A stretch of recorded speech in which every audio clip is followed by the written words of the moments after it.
ಶ್ರೀ ಗುರುಭ್ಯೋ ನಮಃ. ಮಾಯಕಾರ ಪ್ರಭುವೇ ನಮಃ.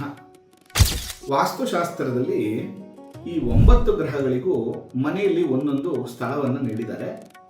ಆ ಸ್ಥಳ ದೋಷ ಬಂದರೆ ಆ ಗ್ರಹಗಳ ದೋಷ ಉಂಟಾಗಿ ನಿಮಗೆ ತೊಂದರೆಗಳಾಗುತ್ತೆ. ನೋಡಿ, ಮೊದಲನೇದಾಗಿ ಸೂರ್ಯಗ್ರಹ ಮನೆಯಲ್ಲಿ ಎಲ್ಲಿ ವಾಸ ಮಾಡ್ತಾರೆ ಅಂದರೆ ದೇವರ ಮನೆಯಲ್ಲಿ ವಾಸ ಮಾಡ್ತಾರಂತೆ. ಹಾಗಾದರೆ ದೇವರ ಮನೆಯನ್ನು ನೀವೆಷ್ಟು ಚೆನ್ನಾಗಿ ಎಷ್ಟು ಶುದ್ಧವಾಗಿ ಇಟ್ಕೊತೀರೋ ಅಷ್ಟು ನಿಮ್ಮ ಮನೆ ಅಭಿವೃದ್ಧಿ ಆಗುತ್ತೆ. ಅಕಸ್ಮಾತ್ ನೀವು ನಿಮ್ಮ ಮನೆಯಲ್ಲಿ ಬೆಳಗ್ಗೆ ಎದ್ದು ದೀಪ ಹಚ್ತಾ ಇಲ್ಲ, ಜೊತೆಗೆ ವಾರಕ್ಕೊಂದಿನೂ ನೀವು ಪೂಜೆ ಮಾಡ್ತಾ ಇಲ್ಲ, ಜೊತೆಗೆ ಭಿನ್ನ ಆಗಿರುವಂತಹ ವಿಗ್ರಹಗಳನ್ನು ನೀವು ಇಟ್ಕೊಂಡಿದ್ದೀರಾ, ಅಥವಾ ಗ್ಲಾಸ್ ಹೊಡೆದಿರುವಂತಹ ದೇವರ ಫೋಟೋಗಳನ್ನು ನೀವು ಇಟ್ಕೊಂಡಿದ್ದೀರಾ ಅಂತಂದರೆ 100% ನಿಮಗೆ ರವಿ ವೀಕ್ ಆಗ್ತಾನೆ.